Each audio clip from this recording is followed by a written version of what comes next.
Hey Ava, hey Talon. My name's Troy Short, and Steve and I became roommates at Lancaster Bible College. We had a lot of fun together. We also played on Lancaster Bible College basketball team, and we had a lot of fun traveling together and just being competitive. Uh, as roommates at Lancaster Bible College, one of the fun things I remember, Steve, is how he would sneak out. And in the middle of the night, I would hear somebody coming in through the window, and it was your dad. But he just had a lot of fun, and he just loved people. Um, the following year, our second year at Lancaster Bible College, we became roommates, and when we had a snowstorm. I remember we had a snowstorm, probably 12 to 18 inches of snow, and I don't know why we did it, but we pretty much stripped down to just our shorts on, bare feet, nothing else on, and we would take turns running out of the apartment, out of the glass sliding door, and seeing who could run the furthest. So he would run 10 feet, I would run 11. He would run 12 feet, I would run 30. And we did this for like 30 minutes, and there was nothing more to it other than just being competitive. And your father was always very competitive, very athletic.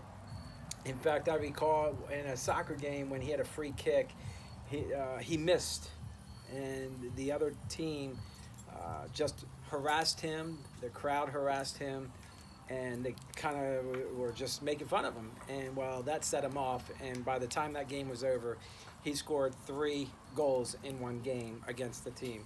So one thing about your dad is the madder he got, he really didn't get mad. He just got competitive, and he always had been. And I remember your dad had a tattoo of prayer hands on his chest and a rosary. The prayer hands were holding a rosary. And I recall having a conversation with him about it. And he said, if anybody asks me about my tattoo, I take that as a sign from God that I need to witness to that person. So your dad really did love God. And he just, I know he's just a wonderful, he loved God, he loved people, he was an amazing person. We became roommates for a while outside of college, and it was just an incredible time. Recently, we moved to Pennsylvania, or not about maybe 2 or 3 years ago. We moved to PA, and one of the things we were really looking forward to was reconnecting with Steve, and we did. I was surprised. I got my first church, and he came to one of my church services, and we were sitting out here talking, and he just kind of looked over at me and said, "You're right where you belong. You found your niche." And I just loved your dad to pieces, and he was just an incredible person. Early on, when I first started dating my wife, I can recall him when she was just my girlfriend. Steve looked at me and he said, "You're just hanging out with her. You're not really serious with her." And for whatever reason, that made me mad because I wanted to prove him wrong, and I'm glad I did, because I credit him for me getting serious with my girlfriend at the time, who is now my wife, Sandy Short. And so he played a pretty significant role in my life, and I know your dad has played a significant role in many other people's lives as well. He's a great person, and cherish these memories. And I know I have many memories of Steve that I will cherish. So God bless you, and have a great night. Guys, my name is Charity. I went to college with your father for a year, and I just wanted to let you know that the time that did know your father, that he was always just so goofy and laid back. And if anyone needed anything ever, he was always right there to help them out. He always had a smile and hello. And I remember always watching him play soccer. He was athletic and just an all around genuine good guy, and I always just really appreciated him and enjoyed seeing him every day while I went to college with him. And yeah, just wanted to say I'm praying for you guys. And yeah, he was definitely someone that to look up to and to try to strive to be like. All right, bye guys. Hey, Ava and Talon. Just wanted to say something about your dad. And he was the most generous person probably that I've ever met.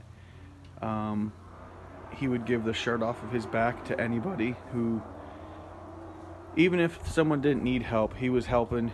He was always doing people favors, doing stuff for free. I mean, he was always out there just to serve others, and that's the one thing that I will never forget about Steve. And I think about him a lot, and I sure do miss him. Love you guys. Stay positive. Hey, Ava and Talon. You guys probably don't remember me. My name is Mike Cortez, and your mom asked me to share some memories about your dad. And this made me think of a Bible verse immediately in Philippians 1:3. And Paul says to the church, "I thank my God in all my remembrances of you." And that is how I remember your dad. It brings a great smile to my face every time I think of Steve. Steve is one of the handful of people that have been a part of my life as long as I can remember. When we were kids, our families would get together to play cards, and we would all play games and swim in my grandparents' pool. And then high school came around, and our friend groups overlapped often, and we also played soccer together.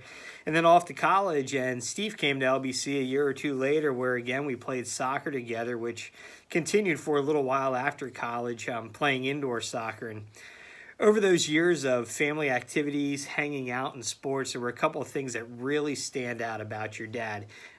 One was he was a very loyal friend. If you were a friend of his, he had your back no matter what. And I also remember a couple soccer games where that was problematic because he was very quick to defend anybody on his team. Your dad had an awesome sense of humor. He always made time to listen. I would run into him at Lowe's often, and what was supposed to be a 10-minute trip would be a half hour because he would want to catch up and hear about what was going on in my life and share what he had going on. And he loved the Lord. Both of us ignored much of what God wanted of us to do when we were your age. But as we got older, and as I mentioned about those Lowe's conversations, he was always excited to share what God was doing in his life and wanted to hear what God was doing in mine. And I really count it as a huge blessing to have known your dad. And I also want you to know that I do pray for you guys often because your dad was a part of my life for so many years, for so long. I do think of him regularly, and when I do, it leads me to pray for you guys and your mom. So I hope in some way sharing this brings a smile to your face and a loving remembrance of your dad. Hi, Ava. Hi, Talon. This is Katora. As you may know, I was your mom's roommate for many years at LBC. And so I knew your dad very well because he would always come visit us, of course, to see your mom. And one time he came to visit us, and I'm not sure how it happened, but I was allowed to punch him somewhere as hard as I could. And we discussed for a bit what body part would be the best thing to punch. Some body parts were obviously off limits, but somehow I thought, I'm not gonna hurt him too hard, so I'll just choose his shoulder, because if I punch him somewhere else, it might hurt him, is what I thought. So I punched him as hard as I could, and immediately my hand started to swell. And it took a couple days for me to watch my hand and ice my hand. And I finally went to the ER, and I got these lovely x-rays done, as you can see behind me. And it's so hard to see on this because it was just a fracture. But right there, I actually broke my hand punching your dad in the shoulder. And the only thing I got out of it from your dad was, "Man, that stings, Kit." So that's a funny story about how I broke my hand punching your dad one day a long time ago in 2001. So hope you have some other fun stories about your dad. We sure do miss him. Love to you all. Bye.